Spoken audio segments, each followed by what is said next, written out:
Hello friendlings, this is Claude from Chicago, and today we are playing Planet Coaster and doing another time-lapse video. We'll be working on the behind-the-scenes backstage area, as well as putting in some lights into the park. So, we're going to be starting off here by working on our Metro Hub on Fred Street, USA. And if you're new to the channel, all the Discord and social information is in the description, as well as every Planet Coaster video that we have ever done on this channel, including the time-lapse videos. But we're going to be starting off here, like I said, on Main Street, US Fred. And the main reason is we're doing this is because this Metro Hub was exploding with people. I think AJ was the one that suggested putting the Metro Hub in. I know a lot of people did, but I think it was him, Simon, and I can't remember. There was a lot of people that suggested to put this in. So we did put the Metro Hub in during the live streams, because we live stream this game every Friday and Sunday here on this channel. And yeah, I think it turned out really well. I think it is our biggest ride as of right now.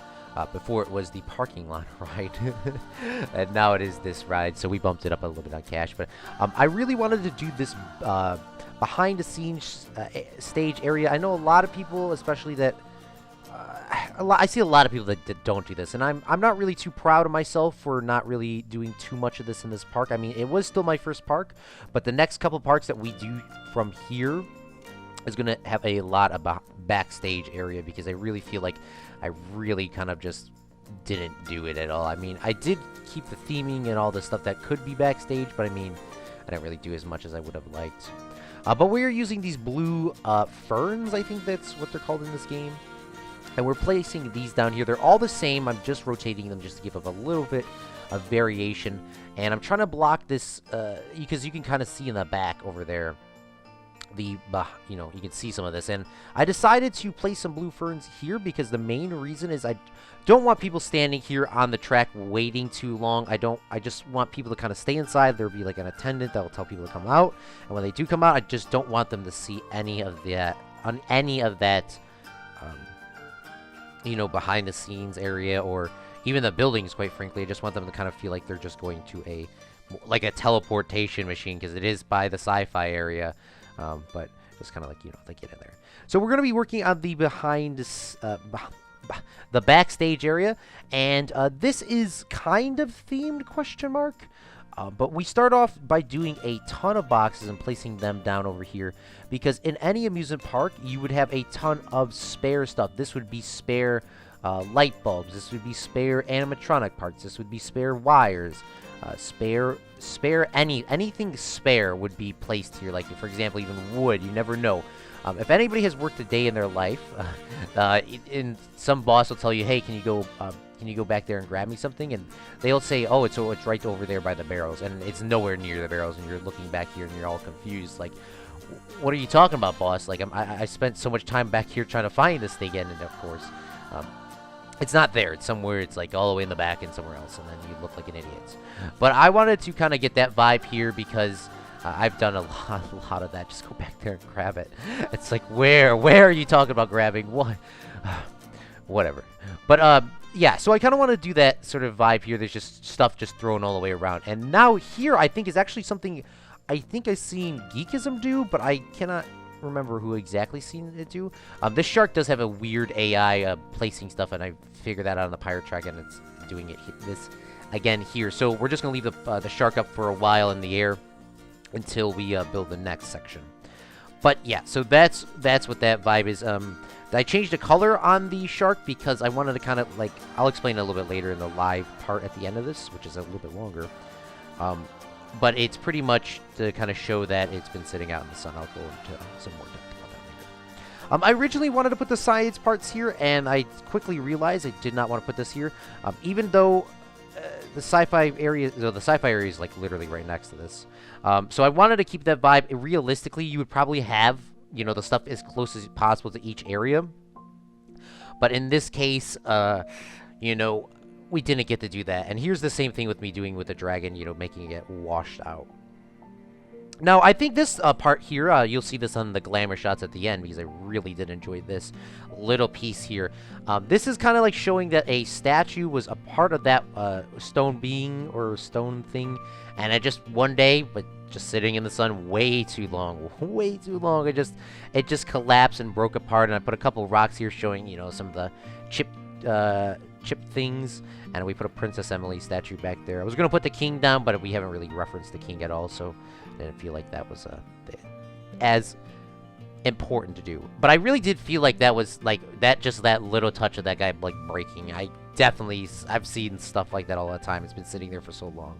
We also put a clock in there because we have 2 clocks on top of the thing. There would definitely be a spare clock. You would not want to have a clock broken. I think the clock realistically would probably be in a box because it's quite expensive, and you wouldn't want that to break. But obviously I'm not going to put it in a box because no one would see it.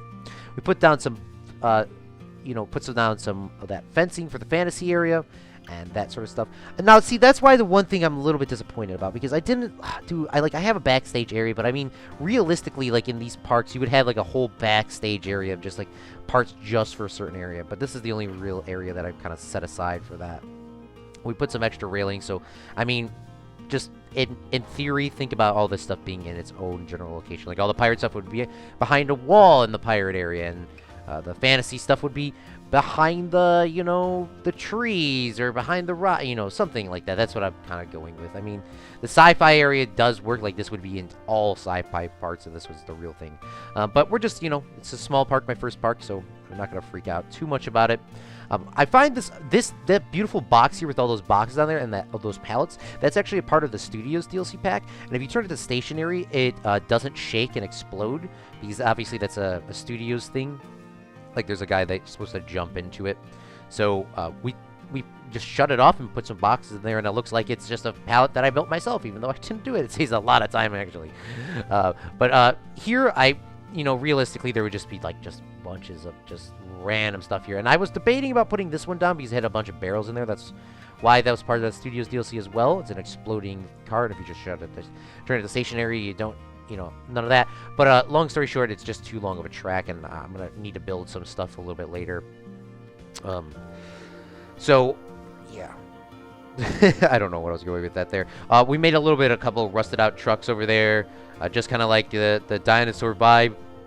Those things were a part of the park at one point, or were going to be, and it just broke, and it broke before it went in. It was too costly. It was just too costly to repair, and, you know, just shove it back there. Maybe one day we'll get to it, and they never get to it. About 26 years later, or whatever you want to put in the timeline of this park. Oh yes, this here. I mean, I completely forgot about this. I looked at it, and that was not. There was nowhere near straight down Main Street. So, like I said last time on the time-lapse videos, if you guys had any comments, feel free to comment down below. And there was 2 comments. I got 2 from AJ, as everyone on this channel probably knows at this point. If you don't know, AJ is has the most amount of hours watching this channel, and he commented on the last episode saying, "Claude, bruh moments," as well as add more lights. And yes, I am adding more lights right now for you. And we are adding in some lights into the fantasy area, which we did on our time-lapse Thursday and Friday last week, and as well, you know, they're all in the description for both of those videos and streams, so you can feel free to watch those. I made these lights off stream, and as like, oh, I didn't even say that. Maybe I did. I don't even remember. But I did some of these lights off stream because I wanted to do them, and they really are needed. But I try to copy the lights from the teacup rides. I think I'll go into live action and kind of explain that in a couple minutes. Obviously, you can match them because there's a light in there that is not a part of the game. Something like that. But I want to put these around here because these lights just give off enough light to be realistic. You know, it's just not too much. And I may or may not do something like this for the scary rides, the spooky rides. Even though they're supposed to be scary, I'm really debating about if I should put lights over there. I probably should. I did put it at the entrance over here for that ride, the first ride. But we will see when we come to the that. But yeah, so what am I doing now? I don't even know. Oh yeah, I'm still doing lights. Oh yes, okay. So these lights, we have those orange tinged lights up there. I made those. I made a custom one of those, and I think I said I put them on the workshop, or I'm going to. I might say that a little bit later, but I'll try to put those on the workshop for you guys if you wanted to download those.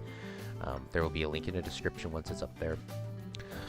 But we wanted to copy these pirate lights, or these main street lights or whatever you want to call it. Yeah, just main street lights, and I wanted to put a couple of them here to our hotels. I feel like, well, obviously, realistically, these would be lit up because they wouldn't want people to fall, fall over the railings or anything. Just probably a state code law or something in plan code to put some lights there. So I felt like that was really realistic, as well as there's, my park is, yeah, bruh moments for real. It's really hard to light it up in Planet Coaster. I like to play in day, as everyone has ever seen me play any game ever before. Playing in the daytime is probably the most amount of time you will spend. I rarely go in night mode, but sometimes I will. And when I do, I really want to make sure that everything is lit up so I don't have to spend a whole day lighting it up. But we're going to go into some live action shots. I will see you friendlings soon. I hope you enjoyed that time lapse, because we are here on Fred Street, USA. And we are taking a look at the new behind the scenes, or behind the stage, and our new metro line. So there's obviously a little bit of covering up I need to do, but I mean, I don't think we're going to come in here too often. My game is definitely chugging along pretty hard, so sadly it's going to have to go. But we have this nice lady here that lets us in, and obviously we don't have the interior detailed, but you did see in the time-lapse very briefly that there is a pathway that is running through here. Realistically, I was thinking about this. These buildings would actually be able to, these would all be shops in here, and you would be able to cut through all of these. There would be some sort of door like this, most likely here, and you can just come through here and look at some stuff. Obviously, here we could make this a metro sort of style waiting room or something like that. But obviously, we're not doing interiors, at least on this park. Not many of them, at least. But if we come out here as a guest, we can actually see these beautiful trees, these beautiful blue ferns that continue going down to the front of it, as well as the metro. Wow, that guy vroomed in there, my guy. You need to slow down before I fire you, bro. What are you doing? But we have these beautiful blue ferns, and the main reason why I put these blue ferns even here as well is I really don't want guests to see... don't want guests to see the behind the scenes of the buildings and too much. I don't want them to be waiting here too long. If I had this realistically and thinking about it, I would have an attendee here standing here that would let people onto the metro, open the door up, and then they would go outside, just to sort of keep it as a safety priority as well as a detail priority. Okay, there's something wrong with my metros because they're all running at different times. But that's why I did that there. Okay, where is your parents? Where is your parents? I mean, I'm getting distracted being here in first person. But that's what we have here, so I really don't want people to see, too much of the details of the buildings. Even though they are detailed, I really want them to just kind of get off the metro and just continue doing what they're doing. But we are going to the behind-the-scenes area, and I really want you to guys comment, which side looks better, the new side that we did in the time-lapse today, or the one that I did off-stream a long time ago at the beginning of this park. Which one looks better? So I do want to do some, I don't know how much I explain, because obviously I'm recording this before I do the time-lapse audio. I don't know if that's a good reason or not. But I put down a pallet here with some boxes, like this is behind the stage, you're dropping out pallets and more resources and more items for your storage. And obviously this is the storage area, so if you guys can clearly tell here that it kind of goes a little bit themed of where stuff is placed. We have a lot of pirate stuff and just random stuff, like maybe there's animatronics in these boxes and stuff that's been here for a while, spare cannons for some reason. If you need another cannon, like one day bosses, these obviously in real life, it's so hard to think about it, because when we go to an amusement park or a theme park, we think they're real. Most of the times these things are probably just plastic or just they're not real. Obviously they're not real cannons, and maybe there are some that are real, but I mean, for the most part, especially the ones that are sitting in the back of the rides, those are just probably straight plastic or even wood in some cases. But I left a whole bunch of stuff here, even though the barrels as well, and I used the coffin too. I mean, we didn't really use that in the pirate area. Some spare wood, maybe that could be also used for like building materials and spare lights and all that sort of stuff. Boats, you never know if a boat's gonna break down because it's gonna be sitting in the water the entire time. Maybe there'll be a hole in it, so we flipped them upside down, just like in real life you would see. Some spare anchors, you never know. And I think the best thing that I actually did over here are these these animatronics. I forgot to change this one here, so I could actually show you. But this is a shark, and I didn't really know how to exactly do this because the shark was, as you saw, I put it up in the air because there was some sort of weird hitboxing of grabbing things. Like, look at this. I click on this, and it's making me grab the shark. But what I did is I actually took the shark's main colors, and I dulled them down. It was probably so quick. The shark's main color, I think it's like its original color is that. And it's just that slight little bit of difference to make it look a little bit washed out. Kind of like this shark used to run in the park by our pirate ride, and then one day it just didn't work, and it just, now it's sitting in the sun, because obviously even the sun from this angle is just blaring down on the shark every single day, and it's wearing out the colors. Like maybe there was a problem with it, or it got broken down. I just think that little bit of realism is true, especially I've worked in a lot of places where there's a lot of stuff that's just been sitting outside for a long time, and it started getting dull. Like, see, there's a problem there. That's why I put that shark up in the air. And like, for example, here, like this thing could have been like at a broken wheel, and it went to go get fixed, or somebody jumped on it and it broke, and we had to pay $1 million loss. I'm just kidding. But yeah, just dulled on the color just a little bit. It just makes that much of a difference. Like, it's been sitting out here, and I could not turn off the. We'll come to there in a second. I did the same thing with the dragon. The dragon is still very bright pink. Obviously, we don't even have a dragon in our park, but I feel like the dragon could have been something like and apparently in Disney World, the ride that's on top of the mountain, there was a Yeti thing there that they spent a lot of money on, and it broke and it never worked. And they just left it there, and they put some flashing lights like how we did those hollow trees. And they just left it as that. But obviously in this case, I just felt like we're just going to tuck it in here because we aren't going to use it. And some spare signs. Now, there is a couple things, especially at nighttime. There's a couple things that still do glow. Those lights I did turn off, but they still do glow like they are on, sadly. And the clock, there's no way to turn these some of these things off, so we're going to have to leave them go. And hopefully no one looks at these details like we are now. And then we have an extra statue of Princess Emily. And I put a Joker statue here. So, obviously, you can't turn the water off. It's very disappointing. But if we pause it at the right time, we got to make sure the water's not going. So if we pause it at the right time, it does look like this Joker statue is standing up here, and then one day, after sitting out in the rain for so long and the sun beating down on it, it finally broke off of its statue here, or maybe it was standing next to it. It broke off, and it fell, and it broke into a million pieces. We used a little bit of rocks, and we used multiple Joker pieces here to kind of give the impression that he just, just broke apart. And there's a couple things in the back, just some rusted out trucks, some rusted out cars, and some spare stuff. This is all stuff that probably should be junked, but as any great amusement park or enthusiast, just like playing Minecraft, you never throw anything away. You just put everything in. This would be like our junk chest. And then we have some spare spare barriers here for each area. We have some spare sci-fi parts, and I originally had them here in the middle, but I moved them over because realistically you would try to have these as close as possible to each area. Obviously, a lot of these areas are pretty far apart. And I don't know if I ever did a really in-depth tutorial, but this was the first one that I did. And I still feel like this turned out pretty well for originally, because originally the front area was right here, so it was really close. But I still feel like that's fine. I did put in some little lighting here just in case if you needed to cut through, and maybe one day I will eventually put in a staff parking lot over there, or a staff building over there, so people staff members at least walk down here. And obviously this leads just straight into the space ride, and obviously, the maintenance there. Something that I also did really briefly at the end, I know I didn't do a lot of it, well, I don't actually know, but this is the area. Obviously you see me copy and paste these lights over here, so that at least is wrapped up, at least on that side. And I actually use these lights. I know I didn't show me creating these, but I did these off stream, and I decided to actually use them a lot here. These are a lamp, oil lamp, and I did that because it kind of represents this light. I don't think there's an exact copy of this light, so I recreated that, and I put this here, and then I copied and pasted and put those all the way around the park. I know there's a lot of problems in my park about not lighting, and I feel like I need to really try to light it up, so I brought those all the way around here, and I get that lit up in this area. And then we touched briefly upon, where is it at? This area.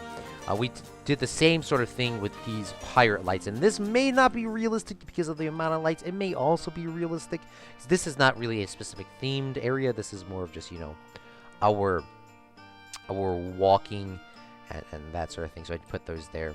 But we're going to go into some glamour shots here. And I hope you Fredlings do enjoy this this time lapse. And I hope you let me know in the comment section down below what you want to see me build next. I hope you all have a great rest of your day, Fredlings. This is Claude from Chicago signing off. Bye!